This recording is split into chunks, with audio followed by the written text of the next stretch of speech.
And we are live, Madam Vice Chair. Well, good morning, everybody. Thank you for coming back from the conclusion of our work session. I'm Pam Treese, Vice Chair. I'm going to be running the meeting until our chair, Catherine Harrington, returns. She was having internet difficulty at one location and is moving to another location to improve those connections. I'd like to welcome our commission members that are with us for this first roundtable in November. We have Commissioner Jerry Willey, District 4. We have Commissioner Roy Rogers from District 3. We have Commissioner Nafisa 5 from District 1.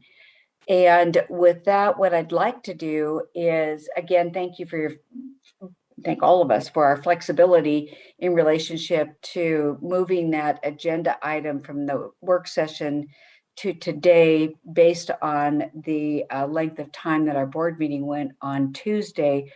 In talking with our administrative staff, it looks like we are going to have really packed agendas at least through the end of the year.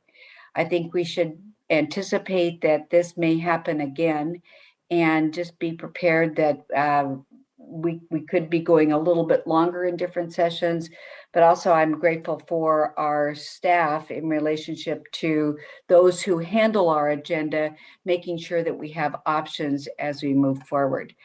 Are there any comments about how we are going to handle this through the end of the year? I'm starting by opening up the first piece in our packet, which is the board work session and meeting agenda. I think Clerk Moss is going to open it. I know it's really difficult to see. I have my line moved all the way over to the right to be able to see anything other than pumpkins. So those I can see. Are there any comments? Vice Chair Treese, can I maybe provide a little bit of context as the board members are navigating these documents? First, I want to commend Clerk Moss's leadership and helping ensure that we are adequately working with departments and managing our time. So Clerk Moss, I appreciate your leadership. We are highlighting on the dates that from a staff perspective, we see that are full. And really the compounding issue is time for work session discussion. Items that we are unable to adequately plan for sometimes are executive sessions. And the executive sessions we will continue to manage, such as we needed to do just on Tuesday to ensure that Clean Water Services discussion did move forward in a timely manner. So I just want to say those are unanticipated items that we will need to continue to juggle. Thank you. And we can see if you're looking at your packets outside of the shared screen, you can see the yellow highlighted pieces for example, for November 9th that says no more work session items. I mean, I think we see that across the board. So I know that we're working hard to keep those things tight. I'd like to take a moment and look individually at the different days and see if there's any concern about the issues that are there. You can go through November 9th and see that we need to be looking at LUT issues. We need to be looking at or understanding from a work session perspective, the supportive housing services and affordable housing bond programs.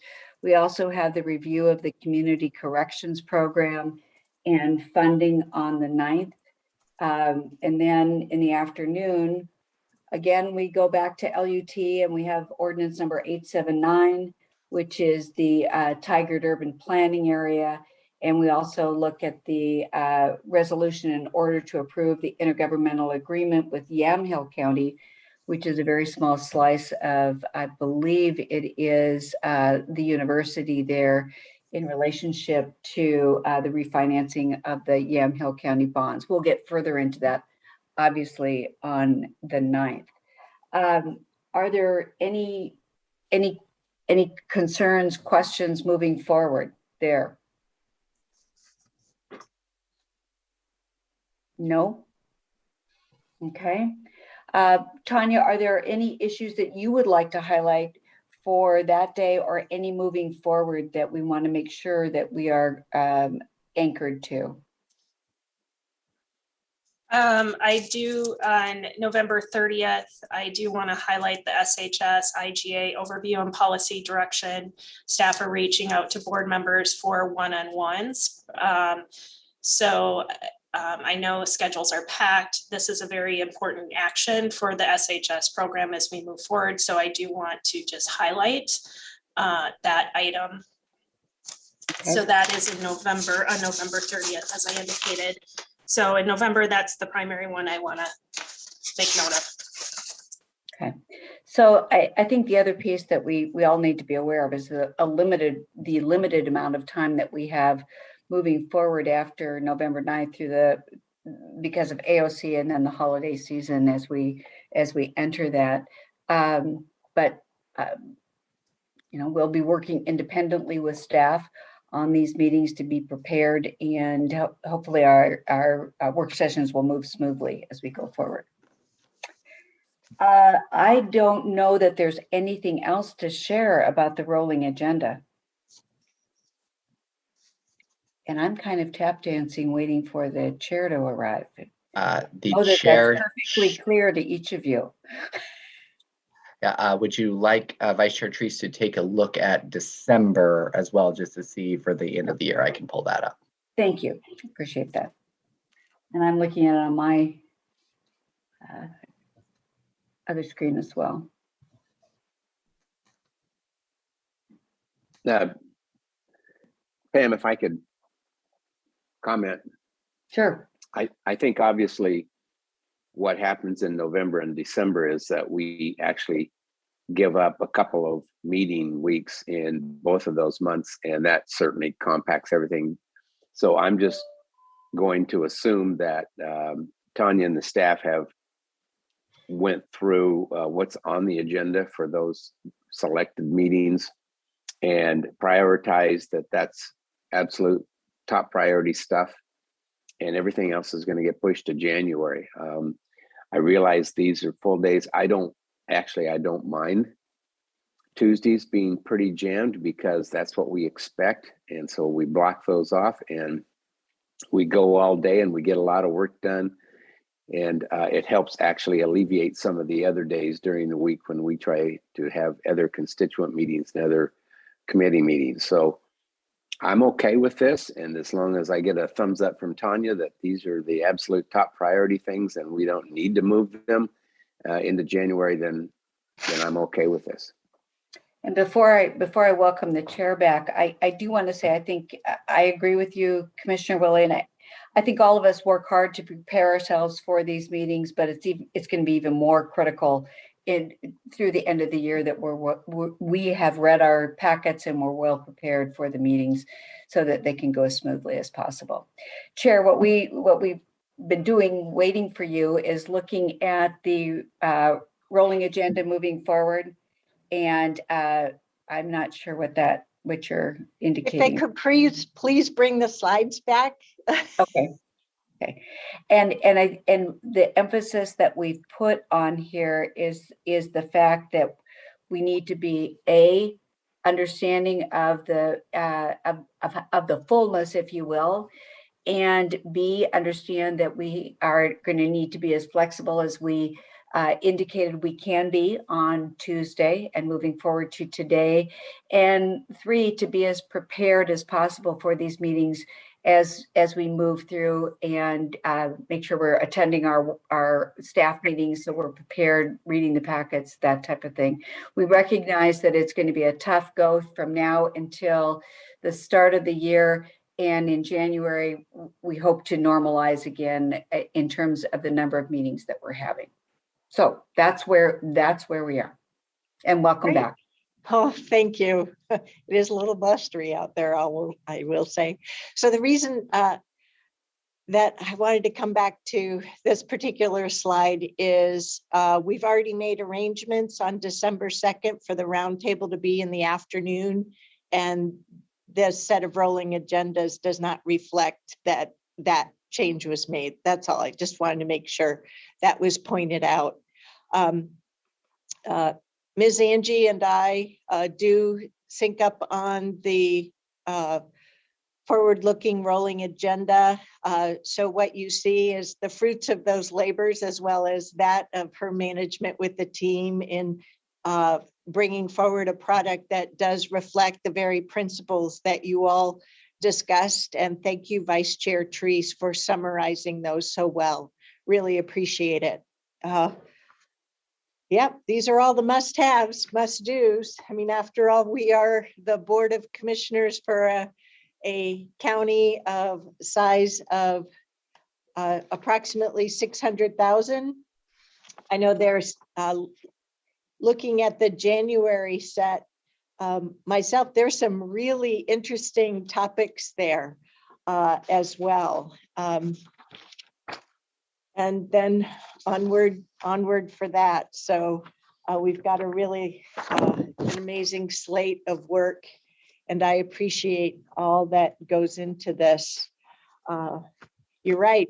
I mean, we do leverage our staff briefings in advance so that our work session conversations can really focus on making sure the five of us as a work group working on behalf of everyone in the county with our Board of Commissioners hat on, as well as our Board of Directors hats on for Clean Water Services, get done what needs to get done. So yeah, really interesting stuff. So thank you again, everyone, for your patience, and Vice Chair Treese for stepping in very ably, as I know you do. Were there any other questions? I had no other comments or questions myself on the rolling agenda. So should we consider that sync up done? Great, great. So I'd like us to turn our attention over to the combination of the annual business timeline and the forward-looking roundtable agenda document as well. And between going over this information as well as the one we'll go into with the board initiatives for 2021, as well as forward-looking for 2022, I really want to make sure that we allow ourselves the space for some discussion and information sharing about what is on our minds, things we want to learn about, things we may want to discuss for improving the our service to the county population that we serve. So we've seen this before. But I tried to optimize it moving forward. So prior versions you've seen, they're sort of the standard year and then the unique year. I think we've pretty much got those down pat. But there is a cadence throughout the year. I know for myself, I'm hoping that the days of the COVID virus really asserting disruption or control in our work is subsiding a bit, particularly as we have such a prevalence of vaccinations, and now with kids. So this timeline reflects the major activities involved with our doing our work as the Board of Commissioners, as well as the Clean Water Services Board of Directors. So green is used to highlight those things, those major things related to budget, and are working on providing direction to our CEO of Clean Water Services and our Chief administrator to form up new proposals in our work to adopt them and review them. Then there are things that we do in our capacity of serving the public. There are some major deliverables for government relations, so that's in more of an orange color. Clean water services is blue, of course. All water is recycled water. And then gray for other, and particularly for other external things that happen on an annualized basis. Then I broke it up so that it was hopefully visually a little bit easier to consume and digest. So the bottom part or the middle part, LUT is in black, Housing and Health and Human Services in blue, West Side Commons in red. I was running out of colors. And public safety, I put in gold in the spirit of the sheriff's office, particularly, and having gold in their uniforms. So we see here in the upper part, from year to year, it really, how we organize ourselves for a new calendar year is really somewhat dependent upon the composition of the Board of Commissioners. Like in 2019, 3 of us were new. So we had to spend a little bit more time gelling together as a team. And there are some years like 2022 where there aren't any changes to the board. So we're able to do some of that work the latter part of this year. And January really just like, whew, hello, internalize the fact that it's a new year, do whatever sync up will help us to really get anchored in the new year and proceed from there. So it may vary, like I said, November to January, like we're doing now, or January to March. And it includes things like our vice chair assignment, committee assignments, and any sort of planning we need to do. Then you see a dotted line. This is where, per the board definition, we have throughout the course of the year, community engagement events that we choose to make sure that we operationalize. So for example, quarterly Board of Commissioner town halls. Then in April, I usually with you deliver a state of the county address.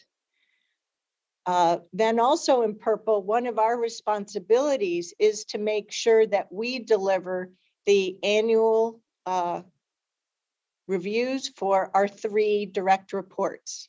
Our county council review by contract is due the end of June. So working back when we have to initiate that. For clean water services, currently per contract, it's due the end of January. So you can see that a little bit lower. And then similarly for the CAO, that comes at the end of the year. Other, early in January to about March, we see state of the city addresses that we all try to attend. And then generally in late February, well, actually from mid-February to the beginning of March, there's usually a NACO legislative conference in Washington, DC. So that takes care of the purple and the gray. Does that make sense? At any time, feel free to jump in, just unmute and jump in, okay? Especially if something isn't clear. Heck knows, I might have had typos like nobody's business. The next one, the green section, this is where we deal with the proposed budget. So you see there's the use of arrows because there aren't set timeframes per se. So we're already in conversations with our CAO around the next fiscal year budget. But we have to make sure that we're finalizing those. Commissioner Treese, I'm totally unmuted. Can everyone hear me? Okay. So, and then for the current fiscal year, generally, I think. Am I the only one who's lost sound? Okay, thank you. I'm sorry.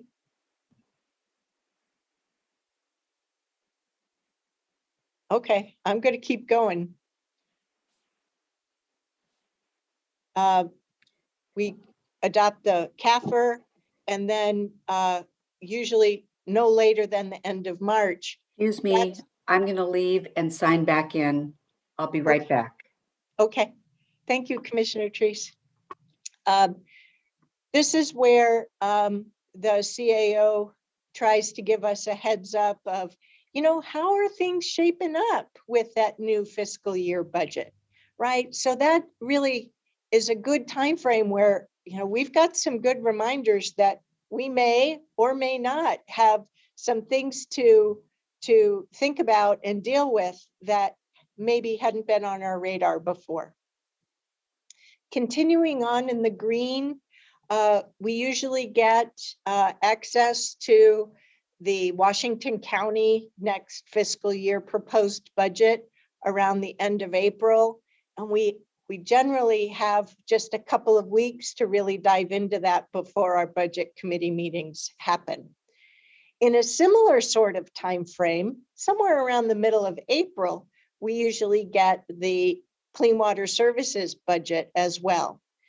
And we have sort of a standard operating setup so far, where we have our Clean Water Services Budget Committee meetings in early May, and then Washington County Budget Committee meetings go from generally the middle of May through early June. In the mix, in at least 2019, there had been a history of a Clean Water Services lobbying trip to DC in the May timeframe.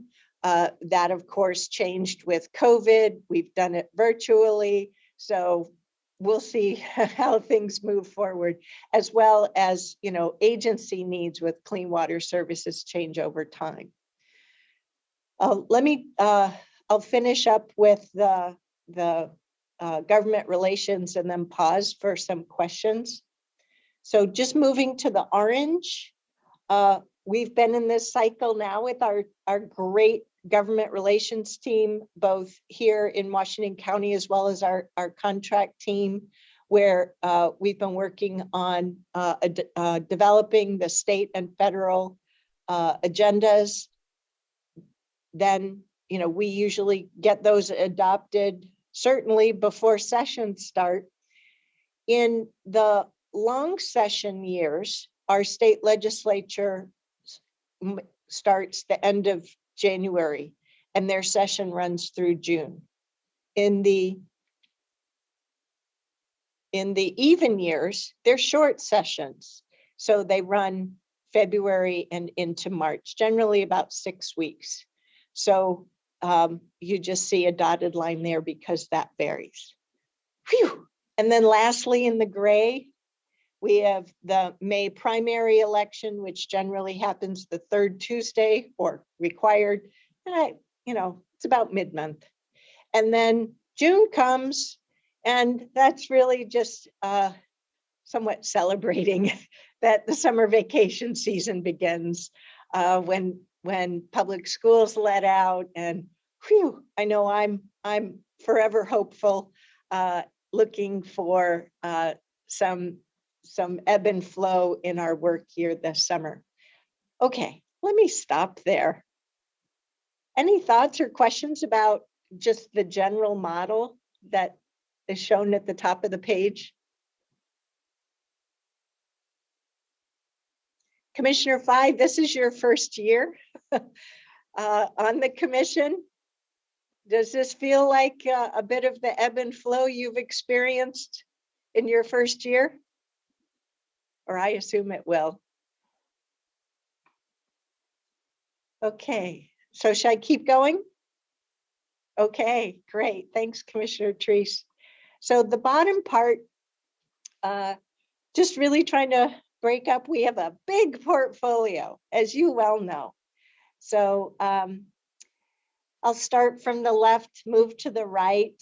So, we've got the 2022 ESPD levy referral I could just as easily have normalized the standard, having the 3 levies that we currently manage: public safety, WCCLS, and ESPD. That would probably be an improvement on this page.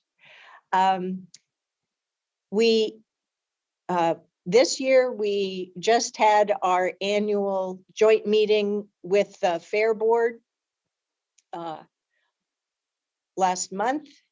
It used to happen in April, so I just marked that in TBD, right? But just recognizing that we have it. Then you see over in May, June, we annually have a briefing with the sheriff's office and the required annual jail tour. And this year, of course, as with other years, the spring election coming in with levies.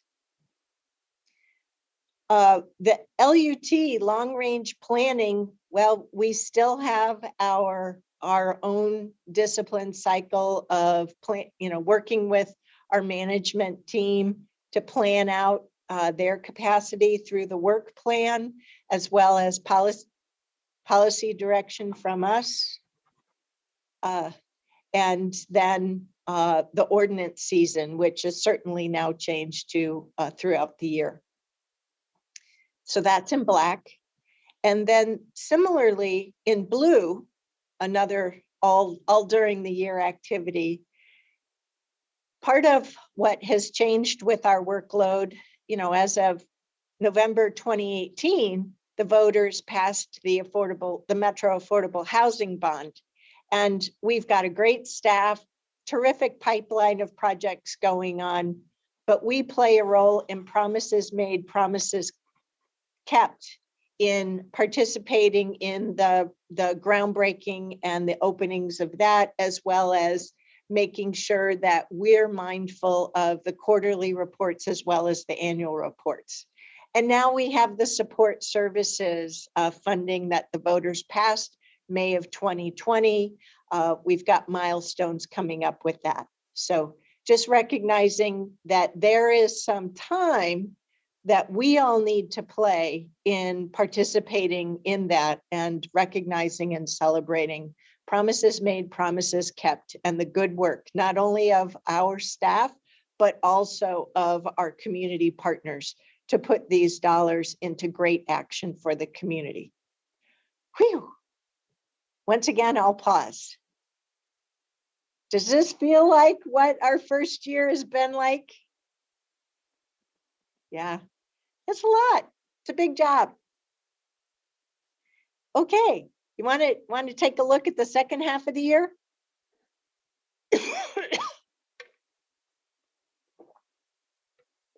Thank you, slide wizard. I love how Zoom magic works.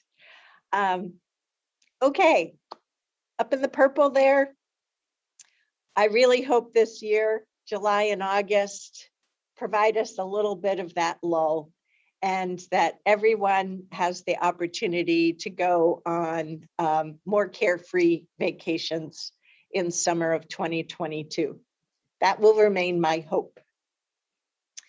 No more COVID variant surges, thank you very much. I'm going to put that in the rear view mirror with 2021. So generally, we have the auditor annual report and plan in August. In late September, the AOC District 8 annual meeting. Then from October onwards, that tends to be some execution, implementation of the CAO annual review by the end of our business year, the middle of the month. We've got the AOC annual conference, as well as doing the planning work that we want and need to do to make sure that we're taking stock of not only financial resources, but we on the board have 2 other resources. We have our own time. Sorry, my screen keeps going black. We have our own time, and we have our own political capital as a board of commissioners. So our annual planning, we usually do right where we are today, this time of year.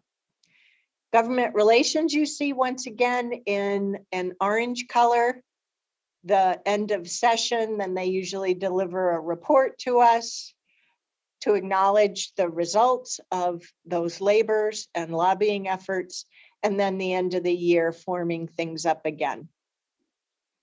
You see in gray, NACO has an annual conference. I know with these summers during COVID, I've not gone to their summer conference.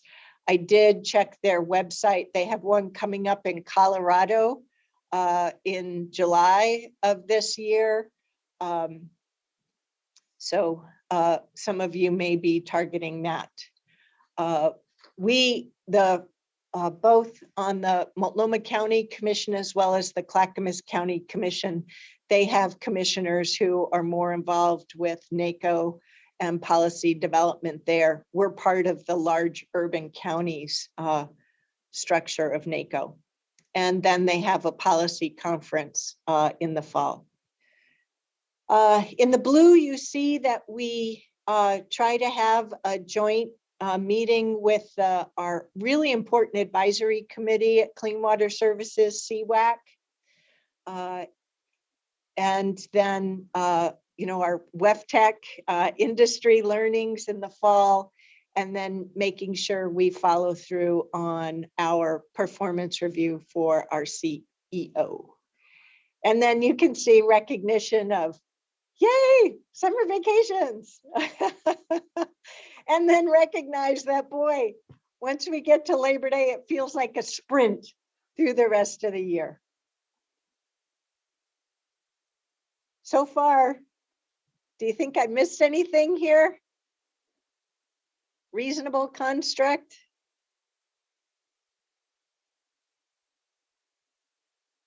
Okay, I'll keep going and we'll finish out the rest.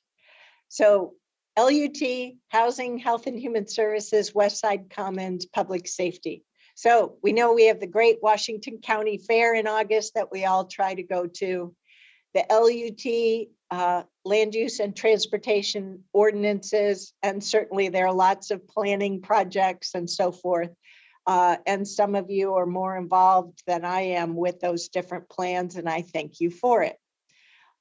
We have an annual Washington County Housing Authority and Homeless Advisory Committee meeting each October.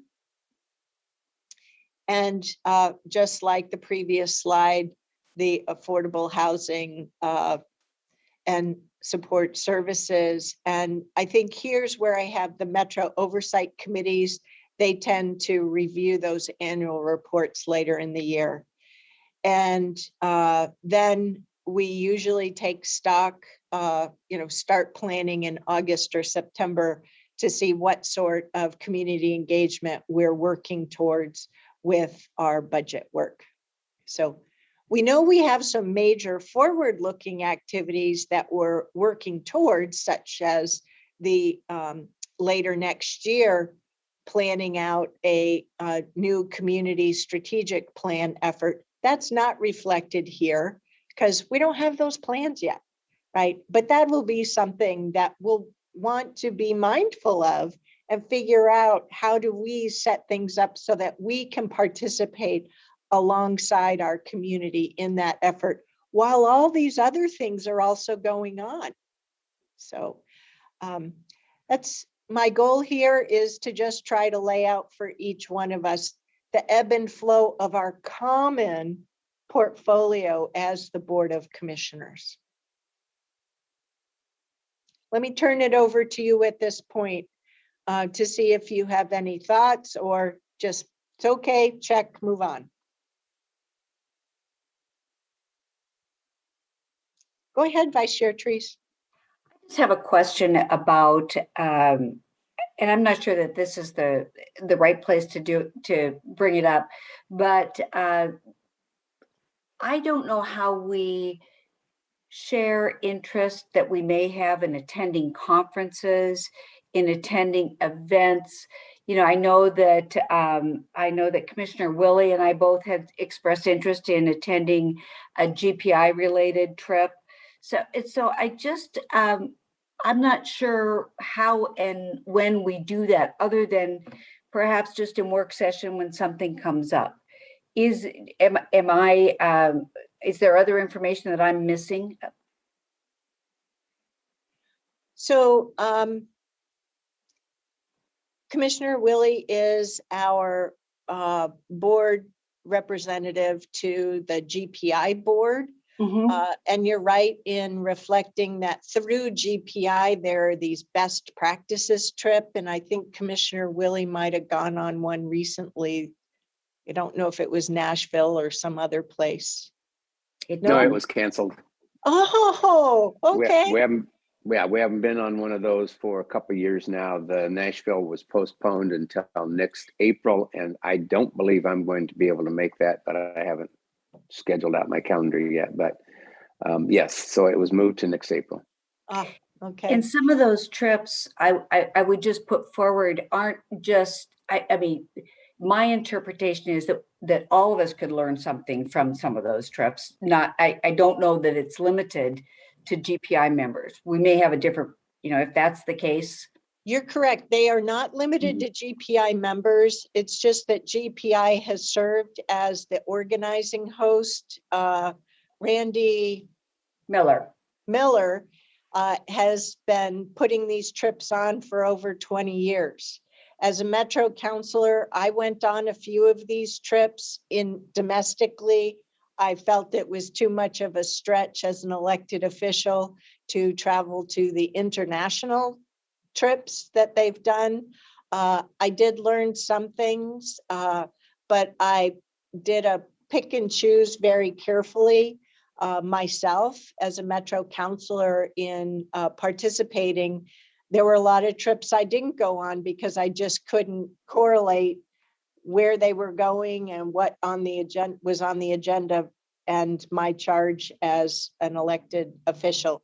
That isn't something that's optional. But the thing that I think is really important to keep in mind is in our annual budget, there is funding for each commissioner for training time. And I do not know what is going on with my monitor today, but it keeps turning off. So, and maybe that's really the question, Chair, that I'm asking, is that, we don't, to date, we kind of operate in our individual arenas and determine what we might or might not do. And I'm just bringing this up in relationship to planning moving forward. It just is, I don't want to step on others' toes if there's something I want to do that somebody else is doing already. It's more of a balancing piece that I'm asking about. So process-wise, if there's something you're suggesting, great. No, I just wanted it to be discussed more than it, or I just wanted to bring it up. Yeah, you're encouraging all of us. Yeah, I would trust that, if there's something we're going to do, something that we're going to learn, that we bring it up in a work session, say, this is what my plans are. And, that's all I'm suggesting here. Yeah. And I tell you, I do look forward to us being able to get back to that sort of thing. It's been a long time, right? The before times were 2 years ago. So, yeah. Yep. Okay. So that's just the general model. I don't think we're going to need to go over this in future years per se, unless, of course, we have major stuff that comes up or new commissioners on board. This was a tool that I worked on and brought forward to you during the course of 2019. We went over it last year. And this year, I really tried to just get it down to just one standard. Just reviewing the levies here today reminded me that I could make a refinement on that. But after that, I'm done. created the model. It's out there. It's available to you. If we care to use the tool, great. If not, it'll collect dust on the electronic shelf. So, all righty. Can we turn our attention over to the roundtable rollout plan next?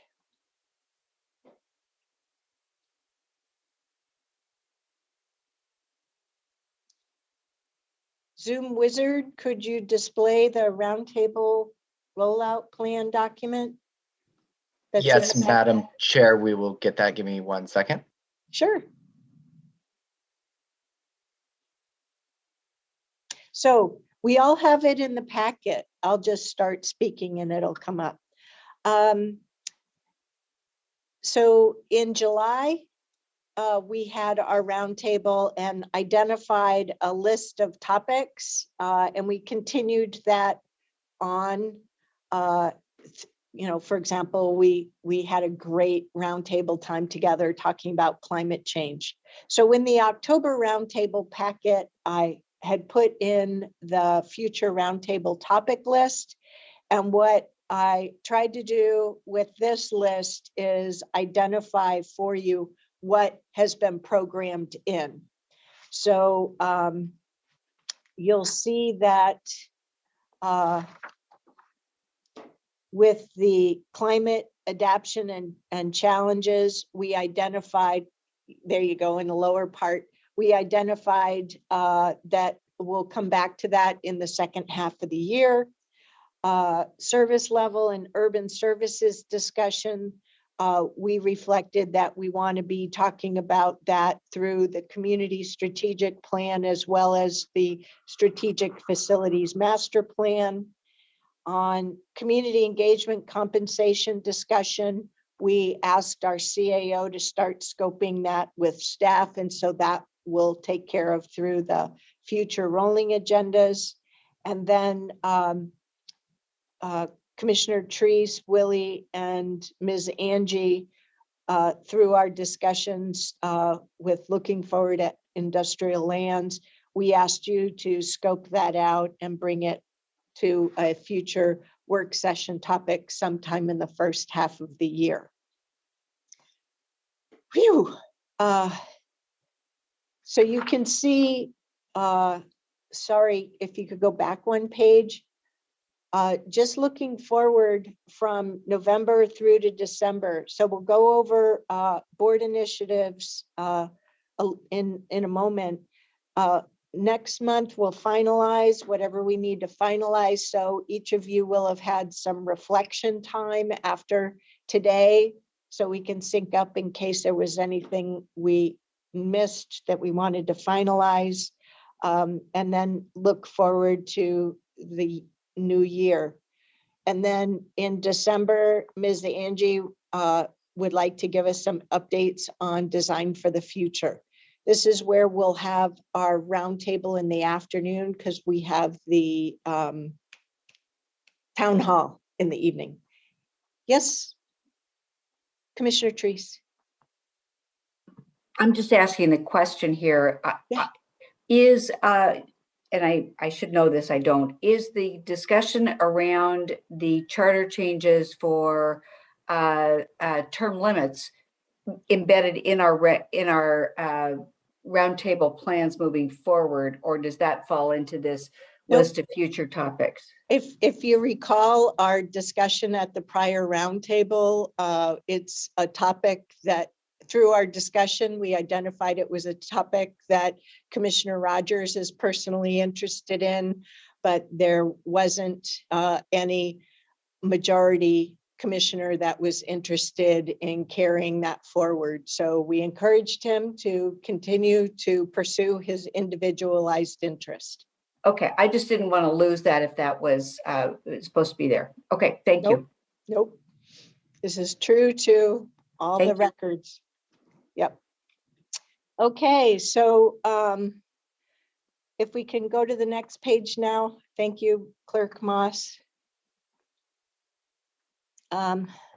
So looking ahead towards next year, in January, just being mindful of some things that are going on some things that will just checkpoint our focus, make sure that we have whatever budget sync up we need for the CAO. So that January roundtable will likely be pretty lightweight.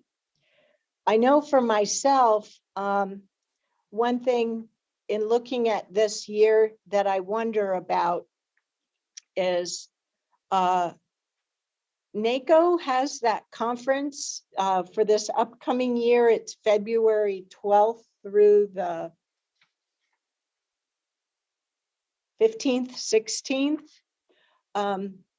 I don't see myself as being able to attend that in 2022. I know Commissioner Trees, Commissioner Willie, and I went in 2019.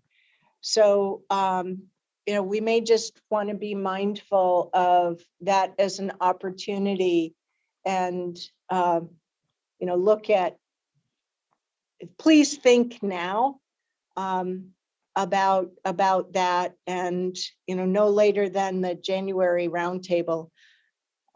If I recall back to 2019, we weren't on the board until January. So my gut tells me, hopefully there will be hotel rooms at the Hilton still available. When we talk about it that first week of January, some of us decide to go or not. So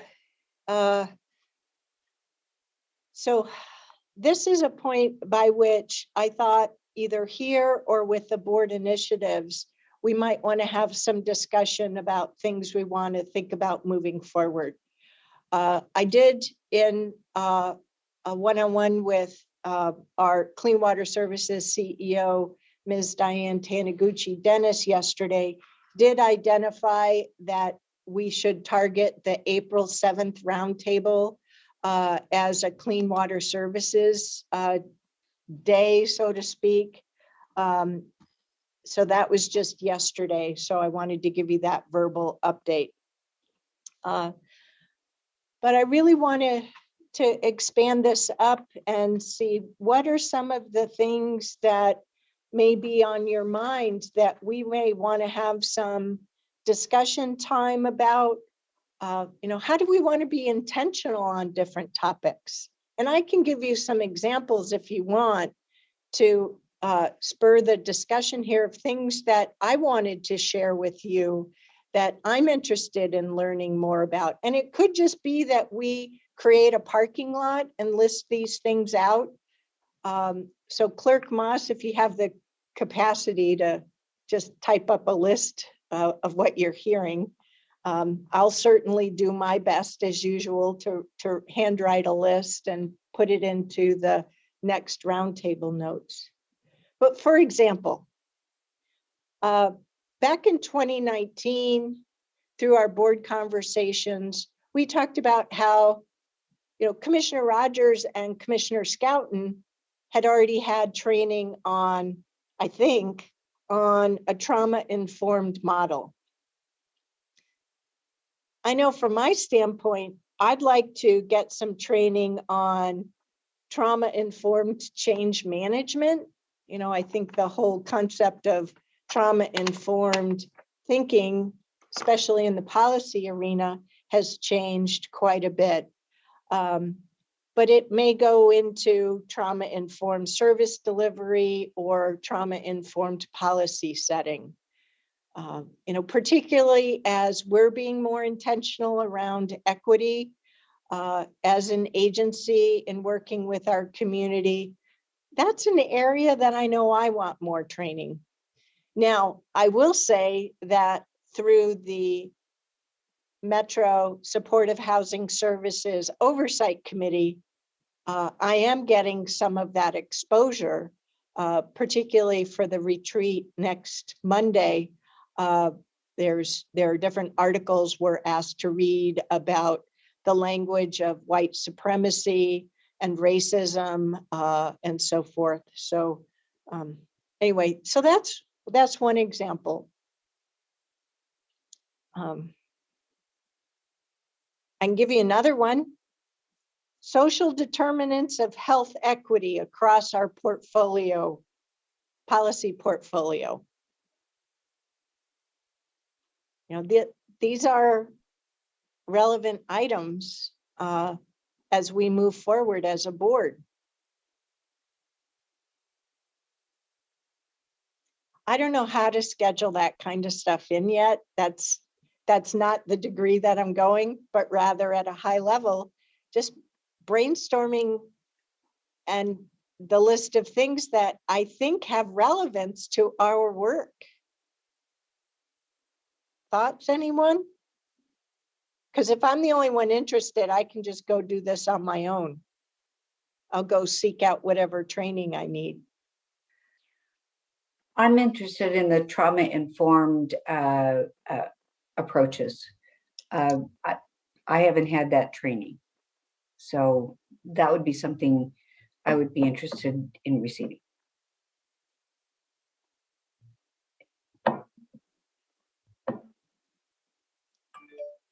Oh, this. And I guess that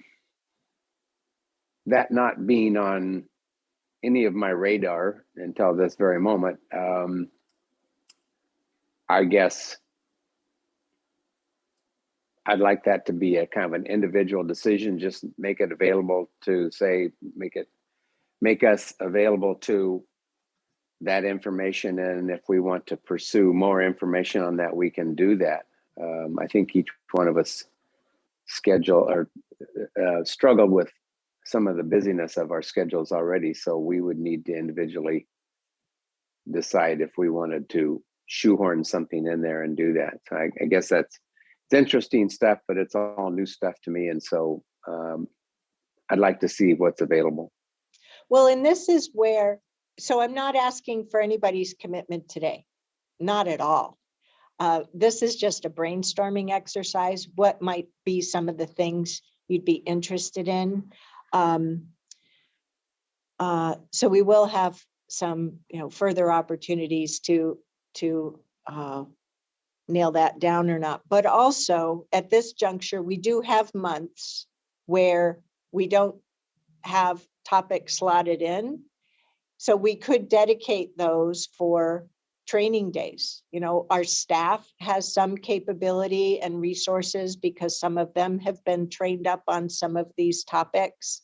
So it might be beneficial to identify that as a training day, whether it's a group training or just making sure we've recognized that, hey, commissioners are going to be participating in, web-based training or traveling or whatever for that on that particular normal roundtable day. That's all. Another area really around the equity work that we're doing and understanding what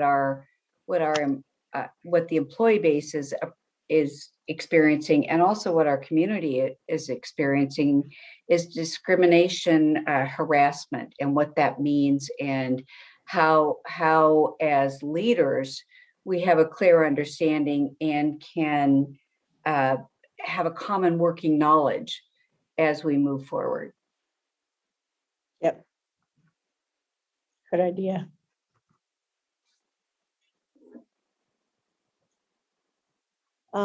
Another thought I had more towards the intentionality, and this could just be maybe a topic in December even. I've been wondering, what can we do to help our employees know that we hear them and, ensure that we're giving them the opportunity to be heard? Like maybe we have a board town hall just for employees, or maybe we go to different sites for meet and greets. And then also, what can we do as the board to help our employees know that we are fully behind supporting Design for the Future and the One Washington County initiative? And we've been spending the last 3 years, learning the agency, right? And appreciating its full portfolio while dealing with agency needs. And the last 2 years, dealing with an unprecedented global pandemic and the economic recession around it. So, we have some good organizational management going on that we support through our CAO. But I don't know through our employee set if they know that we support all of that and are on board on that. So another way of asking it is, how else can we help our county administrator and her senior executive team with the change management model? So I don't know if that's a conversation we want to have. So at this juncture, I see that all the commissioners are looking down. So I will assume I'm boring you to death. No, Pam says no. We're not in a room together, so it makes discussions harder. Another area that has been brought to my attention recently is what is our attention as commissioners to our boards and commissions? And what is our engagement level with the boards and commissioners? Do we do check-ins with all of them? I know that we act independently and we sit on some of them ourselves. I know that Commissioner Fye is on the Public Health Advisory Committee. I know that Commissioner Willie is involved with the Veterans group. But at the same time, I don't know, what our touch points are with the Planning Commission or with other commissions that we have. So I think that's an important point that we need to be looking at. They are bodies that we empower, and I think that we should be aware of what the issues are that they're facing as operating entities as well. Commissioner Rogers, if you could indulge me, I guess, over your years on the board, what sort of engagement has the board had with the Planning Commission? Was there every other year or an annual get together or anything like that? Check in, what have you, with the Planning Commission or any other boards and commissions? Other than the Fair Board, not a lot. It was a very different operating model in terms of we assigned people tasks, and then we had either the chair or the CEO report back if there were issues. So it was quite a different model than we have today. So I will just summarize it that way.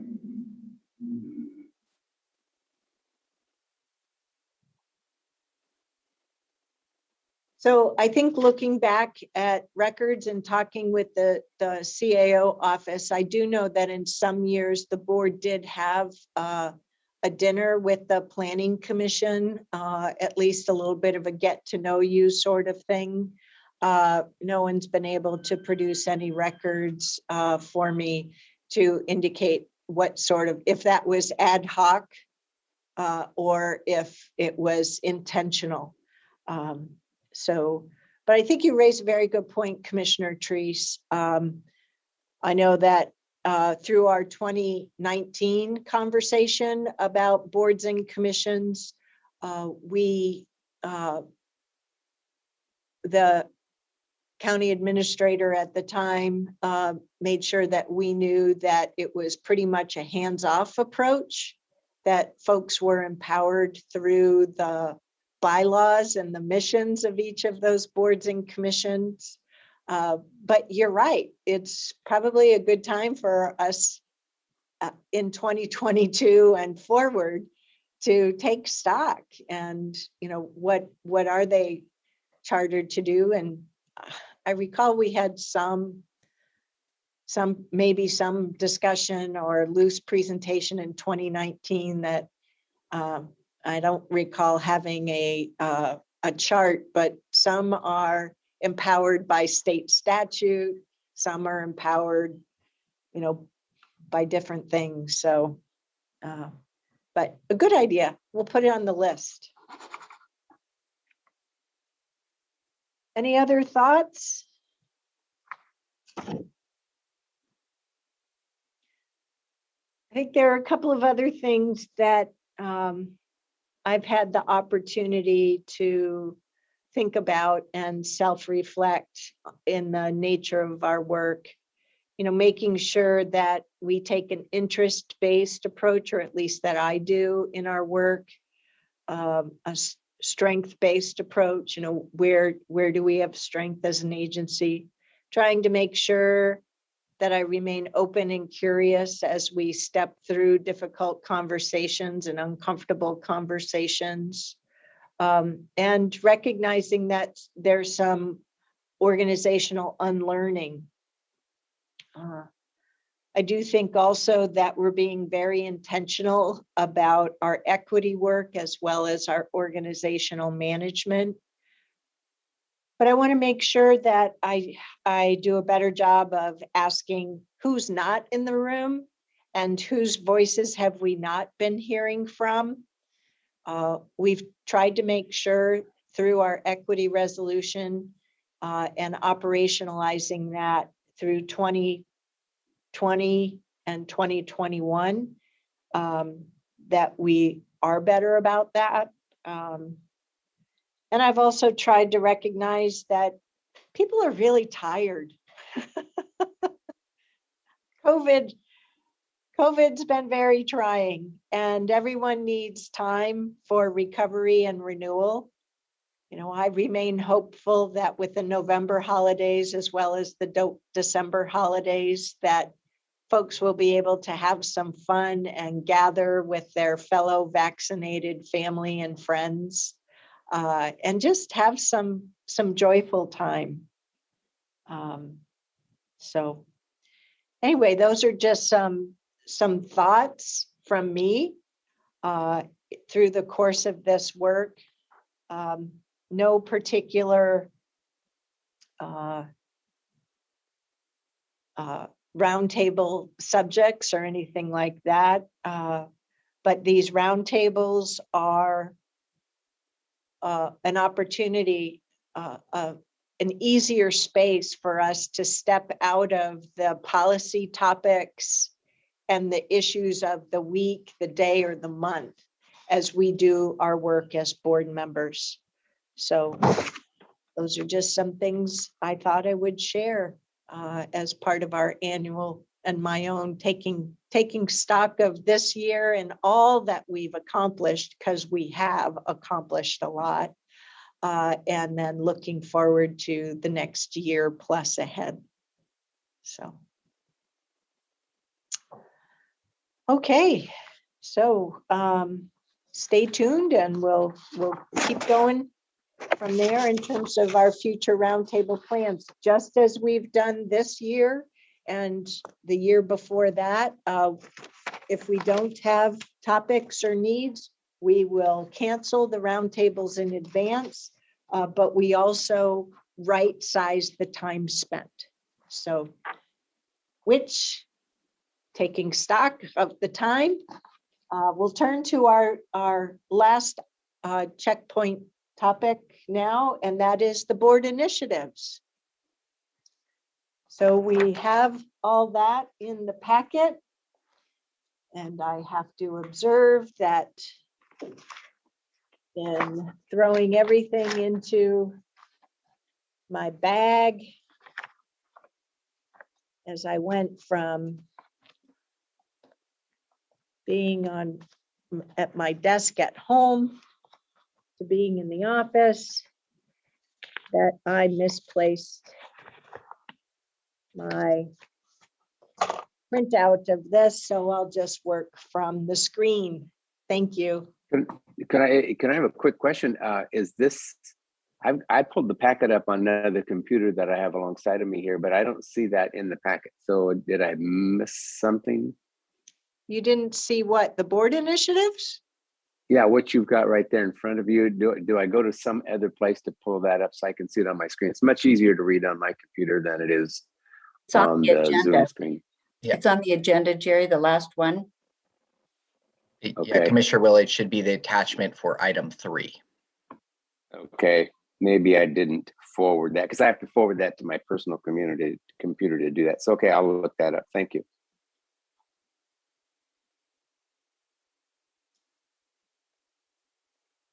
Feel free to take a moment to do that.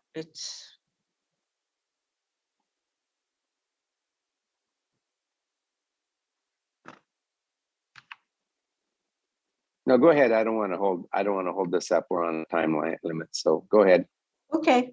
Well, so commissioners, what I did here was I took our board initiatives for 2021 and did an update on what we had for this current year. And I tried to make it as easy on you as I could. And that's where I used the color yellow to highlight things. And you see over in the status, really taking stock of what we've done together this year. And we've done a lot. And, I didn't necessarily get it all right. We've certainly tried to help our colleague, Commissioner Fye, come on board and join us in this important work. We've tried to do a better job with our review process for our 3 direct reports, as well as our 6-month review onboarding of our CAO, who just started last September, as well as with our new county council, who joined us at the very end of June of this year. So things are going quite well. The Board of Commissioners will be completing the 6-month review for our county council in February. And due to timing, we'll also be, we just have a brief update on the Clean Water Services CEO. You saw on the rolling agenda, we'll be doing that February 8th. So I'm just going to go through the 2021 column and then come back to the first proposal for 2022. Is that okay? Okay. So clerk, there we go. Washington County Planning. This was a section that we were, I think, a bit more intentional with in 2020 and 2021 in having for ourselves. So for the Washington County Strategic Plan, the big change here is just recognizing COVID's taken us for a wild ride. Now, we have a lot of accomplishments about how we have performed as our 2 agencies in response to COVID. I mean, this time last year, we didn't even have vaccinations approved for emergency use, let alone normal use. And we do now, right? A big thrust of the first half of this year was getting our community and our workforce vaccinated, right? Huge. And then responding to our community needs. And then we had that awful Delta variant surge that struck our community in late July. And we still have caseloads that are over that extreme risk level in that model of last year. So because of the demands on us, as well as our workforce and our community, all 3 of those, as we noted in our work already this year, we're going to come back to that topic in the second half of next year. So, and that's why you see the strike throughs. Clerk Moss, can we go to the next page? And colleagues, do feel free to just unmute and interrupt, okay? If you have any questions or comments. Continuing on that same category, I'm not always great with using Word and columns and tables, so pardon me for the multi-page clunkiness. This is that section again of major policy work, program engagement, and major policy responsiveness. So we had the Reimagine Oregon project, which is an external project, and Commissioner Treese and Commissioner Treese and myself have been the invited elected officials with that group. They too have made progress this year. They had their annual project milestone in July, I believe. They have a new executive director. Remember, for a year, this was a all volunteer effort through Black leaders of our metropolitan area. We've also funded the Redefining Public Safety journey or project, sorry, and we're on that journey. And for each of these projects, we have support from our Chief Equity Officer and the Department of Equity, Inclusion, and Community Engagement in working across the agency as well. An item here that we all added during 2021 was the State Climate Adaptation Framework. I think we can take a done for this year because we reviewed that, right? We gave direction to our CAO and our CEO of Clean Water Services to please come back to us with a cross-agency assessment of how we're doing and what we might consider moving forward. So that was with our August roundtable. You've got that in the packet if you want to go back to it. And we'll be carrying that forward into our work next year. And it's also in some aspects of our rolling agenda too. Any questions thus far? Go ahead, Commissioner Willie. Yeah. Yeah, well, I'm looking at the major policy responsiveness that you were just referring to, the Reimagine Oregon journey. I'd like to have more conversation about that. Maybe not today, but certainly very soon. I know that there was a meeting yesterday. I am uncomfortable with some of the things that came out of that meeting, and especially considering that Reimagine Oregon has in Washington County to defund the Sheriff's Department. And I don't think that's consistent with what we're doing, and especially if we're looking at an ESPD where we increase the rate. So I think we're in conflict already, and I'd like to have more clarification and more conversation about what exactly Reimagine Oregon journey is. Yeah. So a couple of things. First, could you help enlighten me as well as other people what meeting occurred yesterday? Because I'm not sure I know what you're referring to. I'm pretty sure it was yesterday, but I'm not positive. It was, and there were staff involved. This was a staff meeting with Reimagine Oregon. I just got some of the specifics today, and so I will circle back on that. No, it's okay.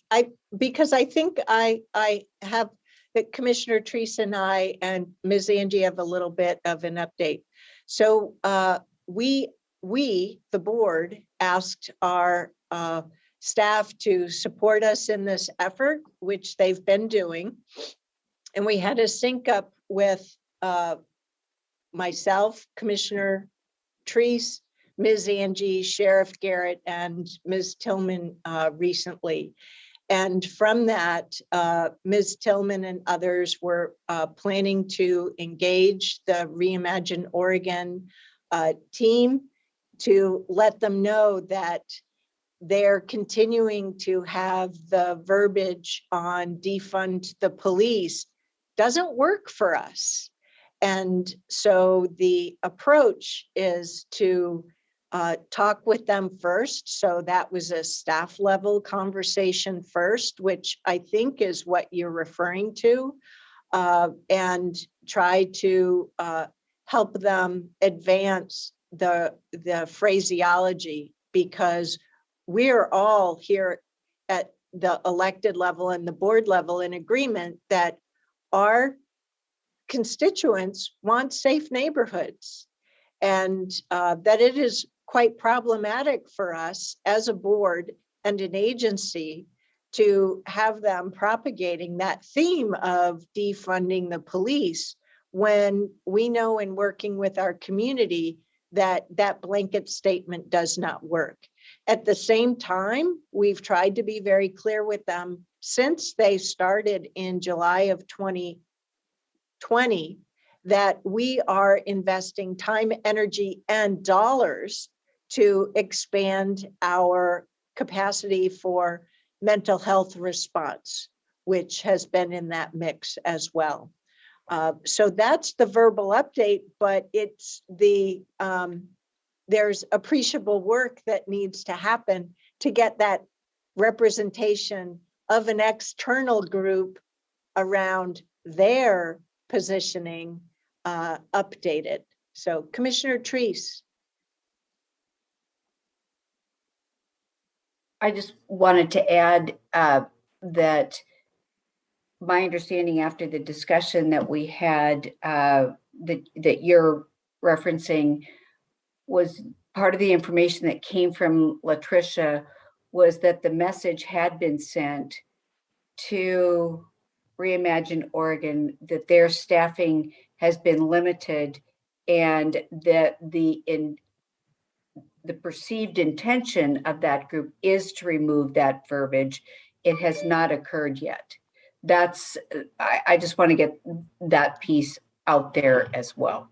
Yep, thank you. Well, and I think where I was going with that is, I want to make sure that there are not other points that we are not consistent with some of their messaging.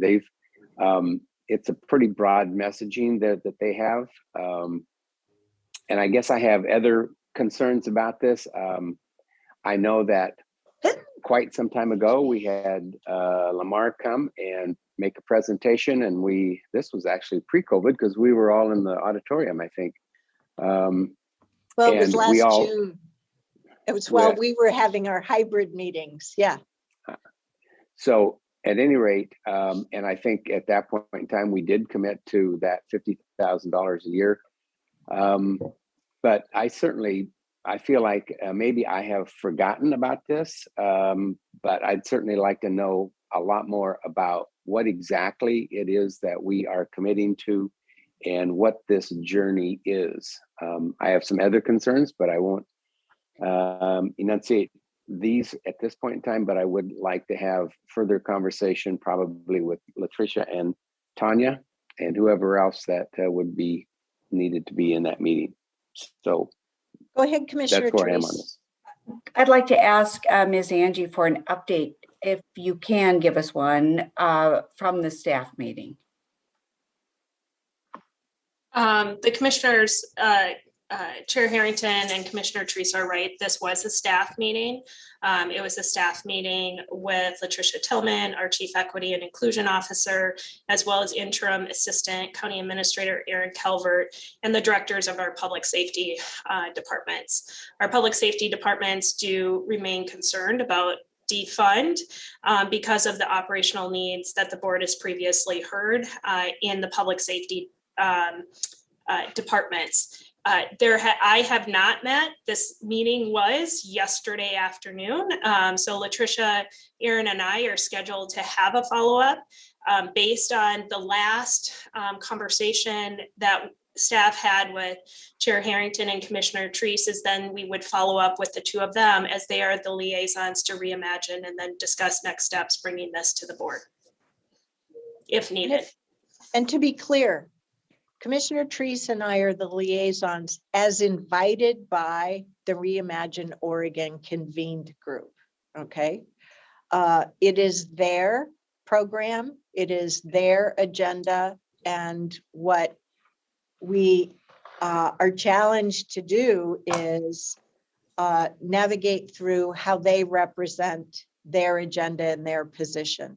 So we are in collaboration and communication, but we do not control their content. And thank you, Commissioner Trees, for reminding me that, you know, it's not like they have a web content person standing at the ready to update, you know, like that. They have been on a journey of updating their content because we just had a sync up meeting and we were reviewing it and noting things. I noted things that that were updates that I hadn't previously noted. In addition, you are correct in noting that redefining public safety is a separate project from the overall Reimagine Oregon journey. So go ahead, Commissioner Fye.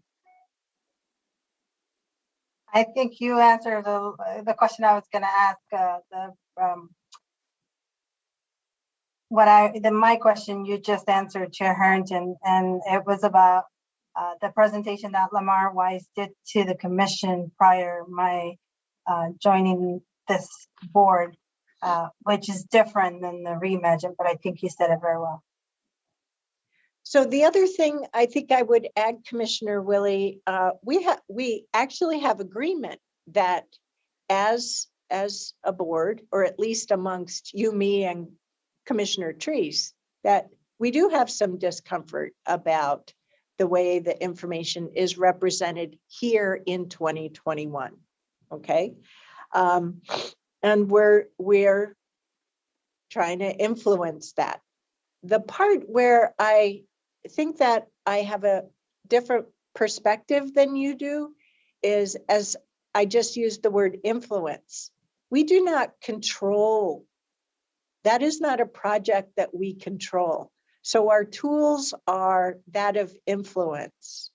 And I don't know that we are in a disagreement with the higher level intent of ensuring that our Black community members feel safe, heard, and welcomed in their community. I think that is something that we embrace and recognize as a need, both through our Leading with Race report, or it's not ours, the Leading with Race report, as well as our equity resolution.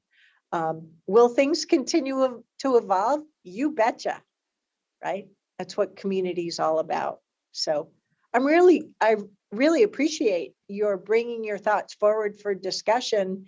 And, you know, as Ms. Angie mentioned, we do need to have a sync up on what is the state of affairs with that project in 2022, right? And looking ahead. Good idea. Well, and so if I could, you know, comment back. I appreciate your term liaisons, because I've used that before and had to change that. So liaisons, you and Pam are our liaisons. I would expect them to have fairly regular updates on what conversations you are having with those meetings. I'd like to feel more comfortable that we are directing staff to participate in this organization, and I want to make sure that everybody is on board with that. You have said we don't control, but we influence. Well, I would certainly agree. But at what point in time does our influence not redirect their control? Then it's at that point in time that we have to decide if we're going to continue the relationship. But as you can tell, I'm very uncomfortable, and I think probably it's because of the significant lack of information that we have had since this organization started. So I am asking for updates on this, regular updates on this, and certainly what our staff is being asked to participate in, to make sure that when it's stated that the Board of Commissioners is supportive of this, that that is actually the truth. So that's what I'm asking. So Commissioner Willie, I'm afraid that you're making the mistake of thinking there's more going on than has been going on. You have gotten those updates. The appreciable work of 2021 with Reimagine Oregon was through the state legislature and the long session. If you pull out the legislative report from our government relations team, you will see in writing all of that update. And we went over that in a work session. Okay. The Reimagine Oregon effort, organization, whatever you want to call it, they had one meeting since then. It was a meeting that I know I missed.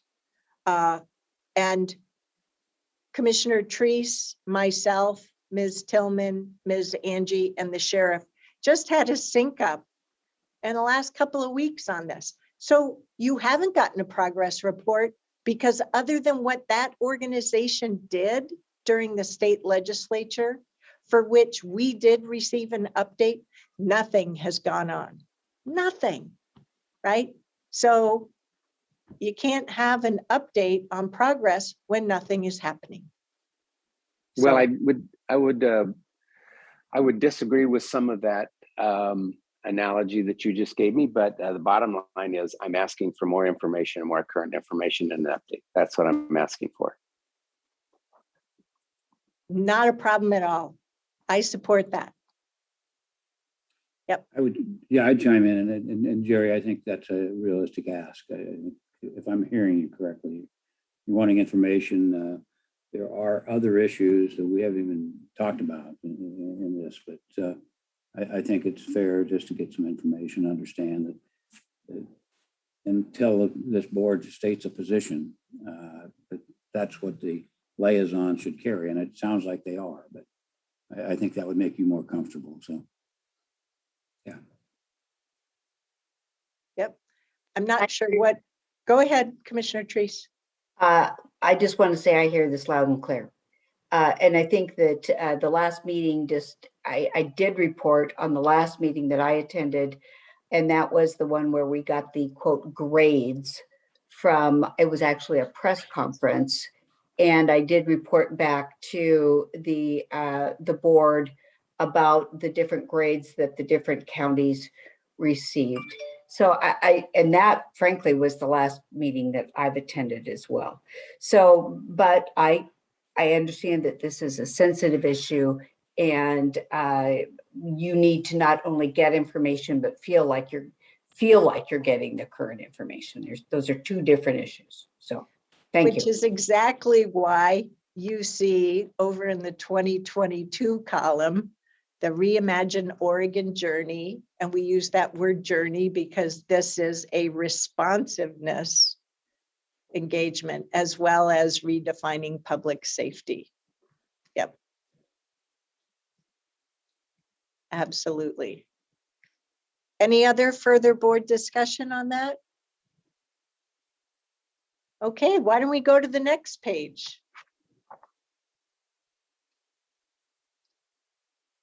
So here, just moving on, I think I forgot to, well, no, I can't remember when, I don't know that I updated the EDI thing from when we reviewed this in the summer for the mid-year assessment. On the census, we had a plan to review information this year. That, per the rolling agenda, pushed out. So that's the update you see there. We all have the county level information from that PSU report that I know I provided to you promptly as it was published and highlighted to us by AOC. I'm sure we'll hear more about it through the AOC conference. State legislature, our team's already engaged with us on the short session stuff. And then community engagement, the only thing that changed there was recognizing that we had the town hall in September. So that's it for that page. So that takes care of the board ownership. Now we're on to the category of board attention and influence. We've gotten a lot done. There you see checkpoints, including forming up a program for future budgeting engagement with community engagement. We talked about that, and that's where we're using the, excuse me, the December 2nd roundtable, as opposed to some set listening series. And we were cognizant of the fact at the beginning of the year that we might have some budget adjustments given the state legislature. We were concerned in that with the advent of COVID as we entered into this year, that we might have a cliff post CRF and what was going to happen with the collection of fees and taxes and shared revenues to the county. So we navigated that as well. So that takes care of the board attention. Feel free to chime in if you have any questions or comments.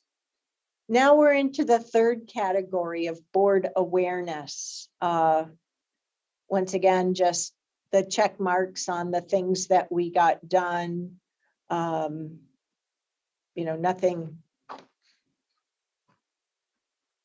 No, there were certainly no ads on this, but rather just taking stock and marking those things that were done. Go ahead, Commissioner Treese. Is there a point where we have board awareness around the web project? Well, remember, this isn't a replacement for the rolling agenda. Yeah, I know. I understand. Yeah. And I see it more under the umbrella of how we communicate. You know, that's that's a good idea.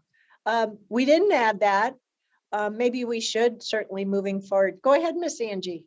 Gosh, I wish we were in a room. It would make this so much easier. And especially when my mouse freezes up, so I can't unmute, so I have to figure out how to raise my hand.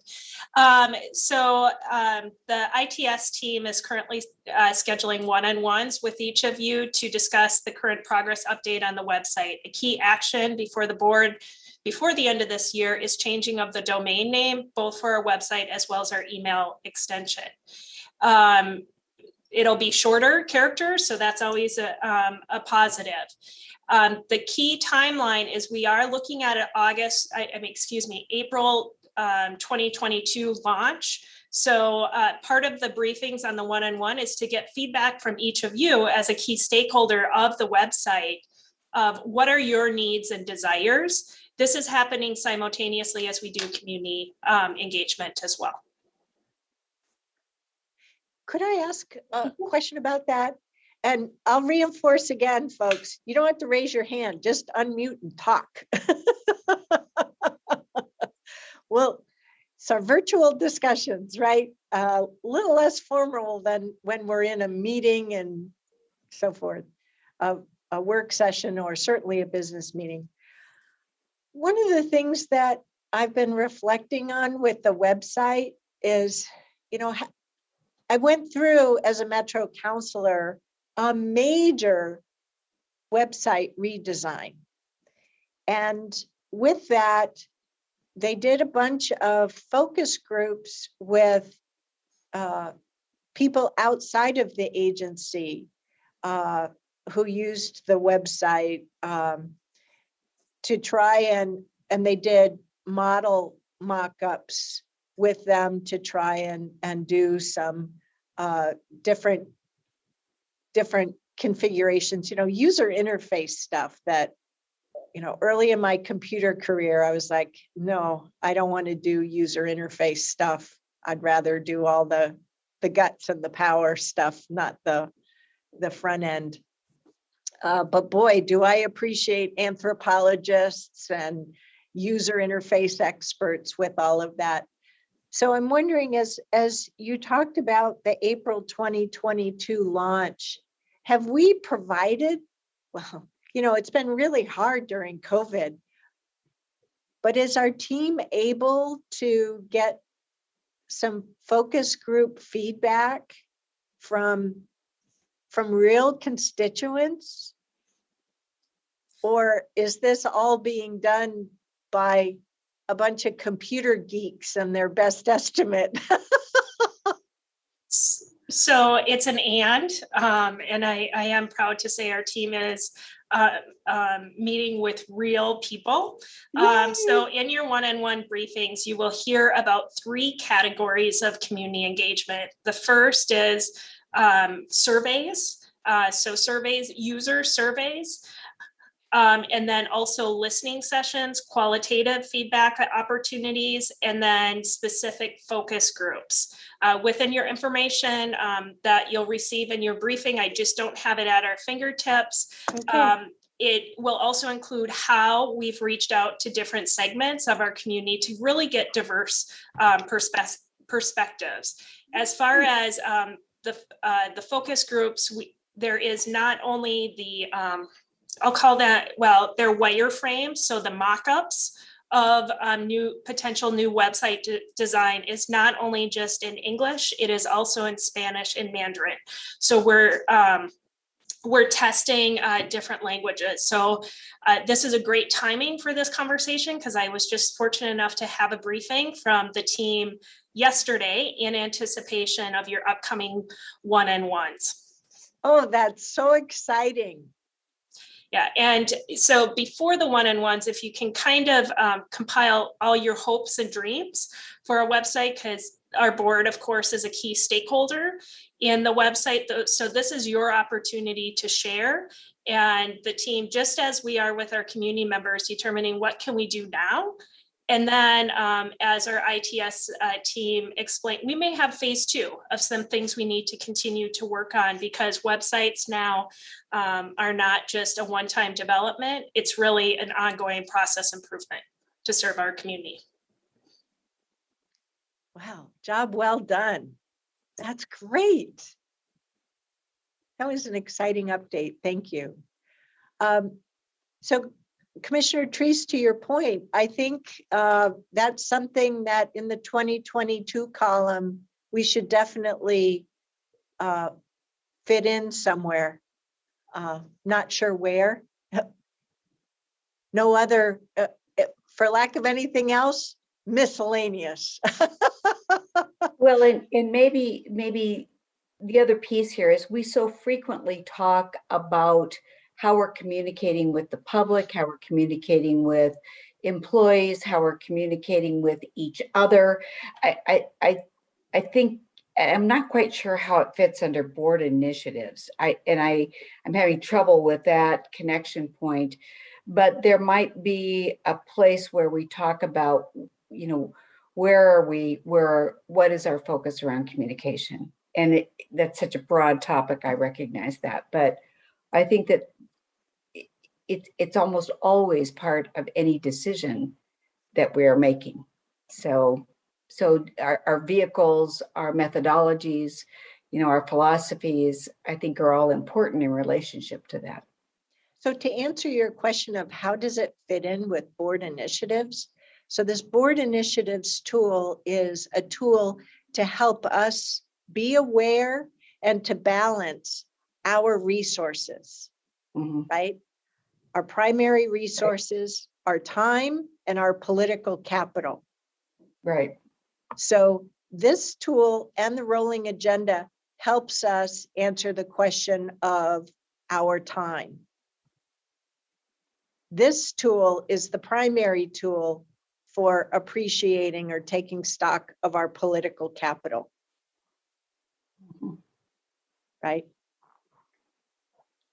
Okay. Because we have information where there are things we own, so we play a more active role. There are those things that we influence directly through our presence, our positions, whatever. And there are those things that we just support through, good example of what you talked about, through our communications. So thank you. I think that's a great example. I need to come up with a better label other than miscellaneous because I don't want to diminish its importance. You know, additional might be another better label than miscellaneous. So, okay, so that's pretty much it for 2021. I don't know about you folks, but I think that in addition to all that COVID has demanded of our attention this year, including the framework for the American Recovery Plan Act, we've gotten a boatload done. How about if we turn our attention over to 2022? Clerk Moss, could we go back to the first page again? So let me reinforce, this is a first draft. Okay, so I thought I would walk through this first draft as constituted out of my brain and nobody else. So if you're going to shoot anybody, excuse me, not a politically correct phrase. Ouch, I'm sorry, or oops is what I should have said. If you're going to criticize anybody, it would be me, because I took the initiative to try and frame something up for our discussion. Okay, 2022, and we will be coming back to this at our roundtable December 2nd. So this is our first discussion. So recognizing we have elections in 2022 that affect 3 board positions plus our ESPD levy. Then for our own board directs, management and hiring. Oh, I can delete hiring. Yay! We just have our management and support. And you see, yellow is indicating those things that are updates from when we went over this last summer. Under the major county planning, for the Washington County Community Strategic Plan, you see the update on the time frame. So I moved over work plan defined and approved, second half design in phase 1, TBD underway, community engagement with the board. And I grayed out what the previous stuff was. That'll move out to future years. Does that page make sense so far? Thank you, Commissioner Treese. You know, one thing that I think does affect us in the election is also, we've got the board elections, we've got the ESPD, but we also have the DA race and we have the auditor race. And I recognize that this is something that is really us focused, but I do believe that that in turn affects our, you know, where our focuses are. Thank you. Thank you. I'll add that in. Next page. Just carrying over that we continue to have some participation, or at least using the phrase, if you're not involved, there's some expression about if you're not present, you're on the menu. So Reimagine Oregon, trying to stay present with that. Then syncing up with the redefining public safety program. So we have some idea of how our investment is reaping learnings that we can absorb. And then climate change. We know that there's further work being done on the state climate adaptation framework. I was struck by an article in the New York Times today about the key headline was from a new UN, I think it's a UN report. We have a mere 11 years left to make an impact on CO2 and emissions. 11 years, wow. That's a time frame my head can grasp real easily. And more concretely than talking about the year 2050 and beyond. Chair Harrington, I have a Yes. quick, just to go back on one thing and not to reinitiate the conversation that was happening between Commissioner Willie and Commissioner Trees and you, and also Commissioner Rogers. This is about the Reimagine Public Safety. I'm on their website and I'm looking at their defund Washington County Sheriff. I'm pretty sure this is a conversation that happened before I joined. What exactly does that mean? What are they, have they engaged in conversation of what defund Washington County Sheriffs? And I see that on the side, it says there's a mention of body worn cameras. I think that's what it means, even though it says board worn cameras, but I think that's a misspell. So I think, I don't know if maybe our this? next roundtable, they can Yeah. come to our, Yeah. the staff can come and just explain, because Yeah. I went, when Jerry was talking, I went to their, and I was asked, I had the same exact questions. And I am a candidate that was accused of wanting the sheriff to be defund. So I get that, and I think that some of that language is used, but I'm pretty sure they have a game plan of what that key point is. So if we can engage a conversation with Latricia Tillman, because we are in support of this and we want to support our Black staff, but just to have more understanding. And if it's just me and you all understand, I can search that information for myself. But I think Jerry and I are going to need a clarification of what that means. Okay. You're Sounds like not everybody. alone. You're not alone at all, right? This is an outside program. As it was formed up in July and initiated in June and July of last year, they put together a lot of information using Google Docs and then put together a website through the course of last year. And they've been a whole volunteer organization. And there's the external face, and then and what they've had the time and energy to invest. And part of what our conversation was about earlier is we've been engaged with them. We've had access to former spreadsheet documents that the website didn't represent.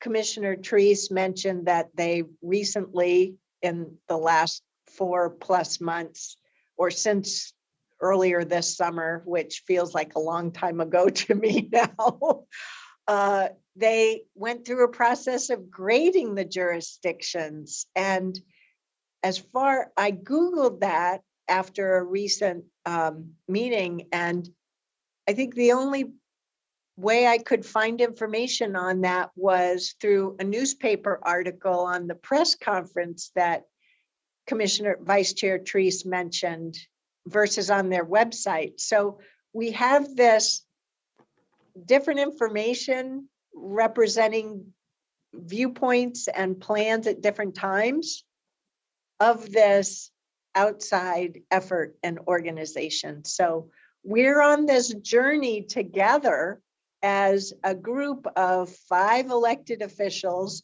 who come together as the 6th entity, as the one work group of the Board of Commissioners. And we're feeling our way through. Ms. Tillman has been able to get engaged, as represented by the report out that we heard through our discussion earlier. So yes, we're all wanting to have the opportunity of further sync up on what's happening, what's represented externally, what we have the benefit of knowing, and so forth. So yeah, very good mention. We'll figure out how to plan that in. Yeah, and along that grading system, that press conference that you mentioned, I don't know where I heard it, but somebody mentioned that Washington County got a grade level C or something. So I wasn't sure what the grading system you're on mute. We got a B.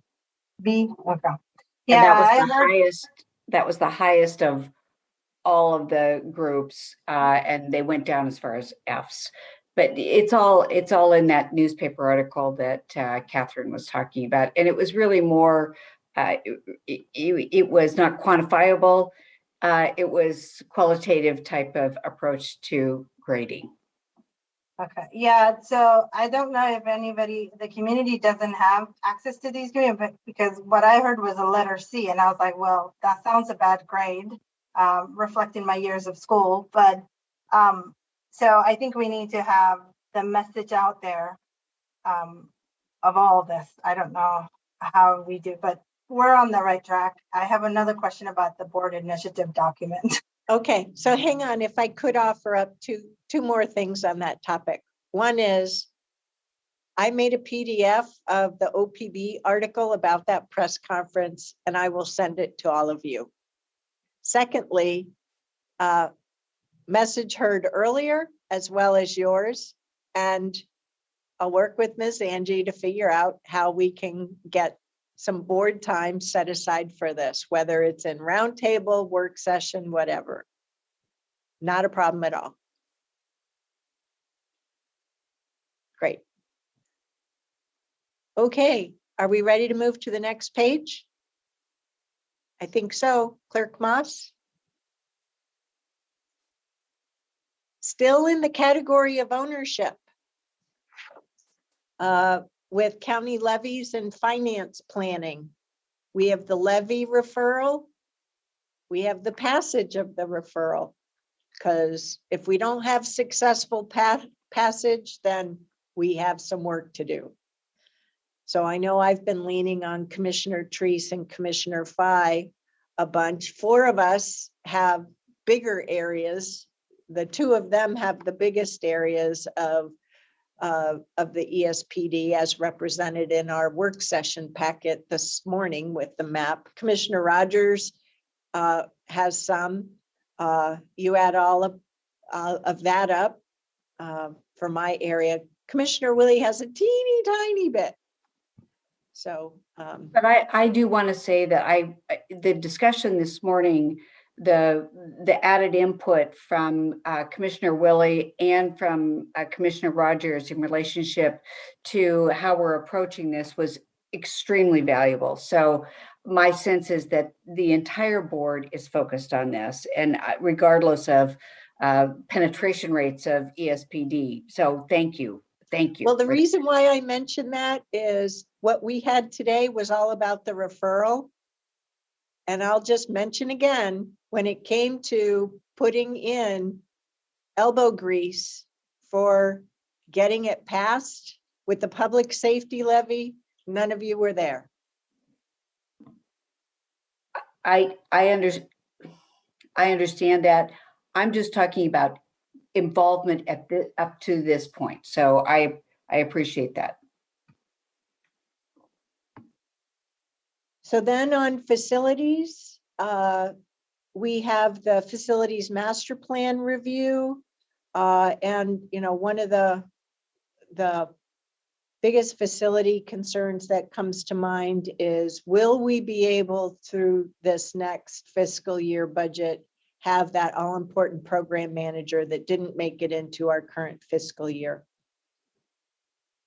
The census row, this is where we all have a chance to catch up with information, not just for the county, but also for the state, as well as the 13 cities that are part of Washington County. State legislature, that stuff hasn't changed. The 2020 session is a short session, so the demands on the board for engagement tend to be a little lighter weight there. But then, leading up to a long session, which is where there's more significant policy work. And for that, here we go, the federal legislation. This is where we're going to have to spend a little bit of time on the tranche 2 planning and adoption. And then Well, let's see what happens with the Build Back Better and the Infrastructure Act.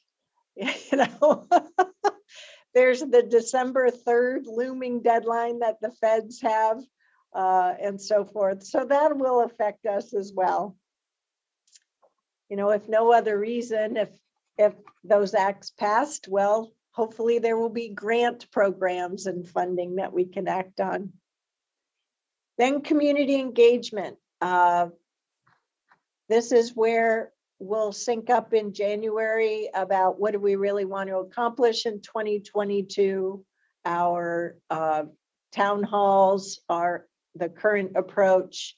And once again, I don't know why my screen keeps turning off.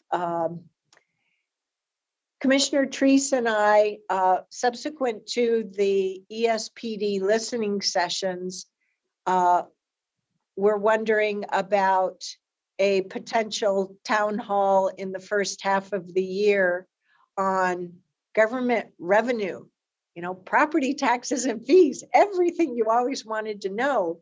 You know, we've each been out in our districts helping our communities understand that, yes, we do want to see us as an agency better able to address community needs, you know, for things like mental health, behavioral health, so on and so forth. But we're often dealing with the constraint of revenues, and we'll be dealing with our second year of at least 3 years of cuts budgets, as we've heard from our CFO. So I'm not sure if, you know, Commissioner Treese and I may have to use our policy assistants to host that town hall and do the requisite recording. Sorry, I keep not being able to see you all for that sort of thing. So I'm just being upfront and capturing that, because I know in talking with Ms. Angie, our service level agreement with our community engagement team is 1 a quarter.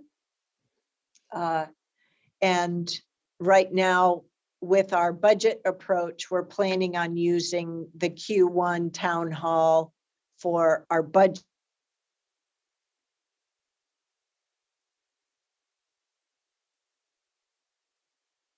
Is it my end? I always worry. Okay. Well, I'll be darned. I need to reboot my machine because my internet connection here in the office has some You're okay. disruption. You're okay now. Yep, it dropped and came back, and it just gave me another notice that it dropped. So I'll keep going then. This is the entirety of the ownership column, or the ownership section for 2022. Do you think I missed anything? Or are there any things that you want us to try and consider taking on in 2022 that we haven't already talked about? I mean, we've got a pretty full plate.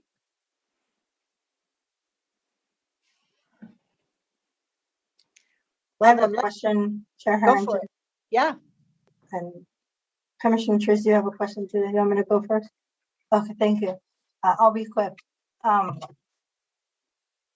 If an individual commissioner wanted to work on a certain project, is this addable? Is that even a word?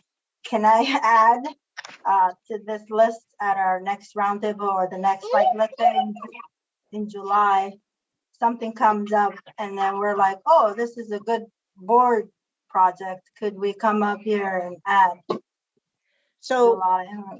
So that's a really good question. So one of the reasons why we just start with a draft here is to talk about it. So what I'd like to suggest is we finish going over the awareness and the attention. And you'll see under awareness that there's a whole category just for individual or joint items. And then we can just open it up for total discussion to see if there's anything for this first, for a subsequent draft of this for 2022, do we want to add? Does that make sense? Okay. Any other points on ownership at this stage? I was just going to mention that I think it's in the same vein as Commissioner Fye, flexibility, that this is not a document in stone. This is a document that evolves and addresses some emerging issues too. So Yep. that we're not aware of at this point. Exactly, which is why process-wise, today is just a first draft. We'll come back to this in December, right? We might want to dust it off in January just to remind ourselves, whew, what's 2022 look like once we've had a break from the December holidays? And at a minimum, we pull it out at a round table in the middle of the year. You know, but beyond that, it's really up to us as a work group to decide, you know, is there anything we need to talk about, right? Commissioner initiated conversations. So thank you, Commissioner Fye, for asking. Okay, so if we turn our attention to the next category, which is board attention. Under program engagement, I wanted to advance forward the need from our partners and our community that we intentionally attend the affordable housing groundbreaking and ground openings. Commissioner Rogers has already been doing this, as has Commissioner Fye, in just our 2 openings for the viewfinder and with our partners in Beaverton, with the Marianne, and the third being our own in Aloha. But there will be more, as we know from the pipeline document that our staff produced for us. So I just wanted to recognize that that's something that takes a little time. Commissioner Treese, go ahead. And I'd like to request that we have a little longer lead time in making sure that those get on our calendars. I just, Yeah, just throwing that out there. Glad you raised that. We have a new tool, and I'm just learning how to remember to use it. There's a new tool called the Interagency Calendar, where our staff is entering information into this new Outlook calendar. And I worked with Ms. Angie's staff, and I think in the external engagement list email that we get, they're trying to put a link in there to remind me to go look at that. So I just want to, and this is not a complaint. This is more, I have a high interest in going, but if I get the information late, I'm pre-scheduled. So that's my only point here. Yep, it's a really good point. Definitely for those developments that we are responsible for, our communications and housing team should be more proactive in letting us know probably 6 weeks ahead of time what month that might land in.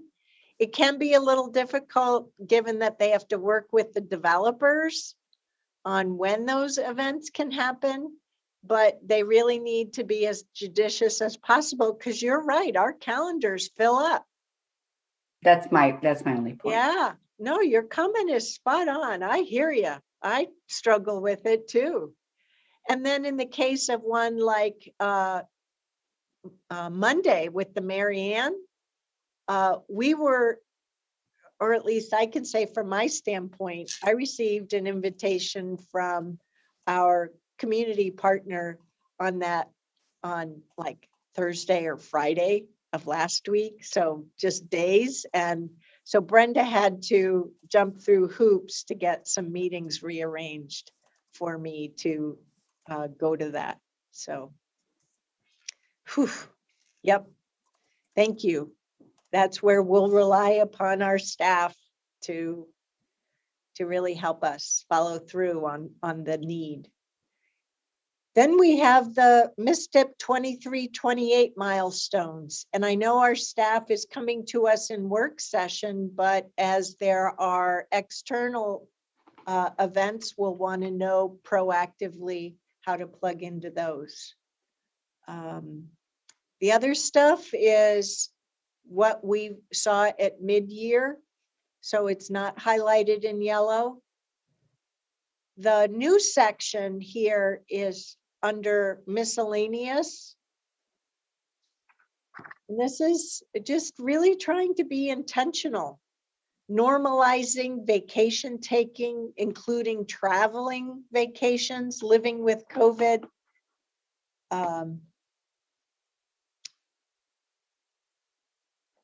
I guess the other part, oh, so there's the vacations, but then there's just normalizing living with COVID. So guess what? In 2022, we're going to start meeting in person again. Yay! We'll still have the hybrid option because that offers great community engagement as well as flexibility. But face-to-face in the room together, in the auditorium together, here we come. Yay! So that was the second bullet item, normalizing hybrid meetings. Then for each of us to normalize working in the PSB again, and then coping with any potential 2022 variant surge or other surprises. I'd like to chuckle at that one, but we'll see. Next, we move to just the third category of awareness. Economic recovery, supporting that. I think that's where the ARPA tranche 2 will really be intentional. Then we've got that House Bill 2001 middle housing update. We've got a milestone there, the middle of the year that we have to meet. Under workforce, we have the assistant county administrators onboarding. We'll want to get to know them, right? So it'll take a little bit of time and intentionality. Then I know I want to get an update on our workforce retirement information. I meant to remove the word succession planning, or the 2 words. I just want to know, okay, what do our demographics look like? We got a report in June of 2019, but COVID's changed a lot of people's plans. Under miscellaneous, we have the broadband strategic plan project, getting a report out on that. That is once again a project through our partners. Per Commissioner Treese's suggestion, adding in the Washington County website. And darn it all, I said miscellaneous again. I'll change that label to something other than of other. And then Commissioner Treese, if nothing else, here's the category for individual commissioner initiatives. And the only thing I know of that continues, but once again, remember, this is just a first draft, is Commissioner Treese and I continue to be involved with the task force at looking for a potential preschool for all Washington County effort. And let's underscore here, excuse me for interrupting. No, it's okay. It's a discussion. It's great. I just want to underscore that on December 7th, we have an update on that, because it could easily feel to other commissioners like we haven't been providing updates, but we're just not prepared to provide an update, and some of that involves the federal agenda as well. So I just want to put that out there. Yep. And who knows what 2022 will bring. Commissioner Fye, are there any ideas you've got that you want to talk about now, or that we should come back to in our December discussions?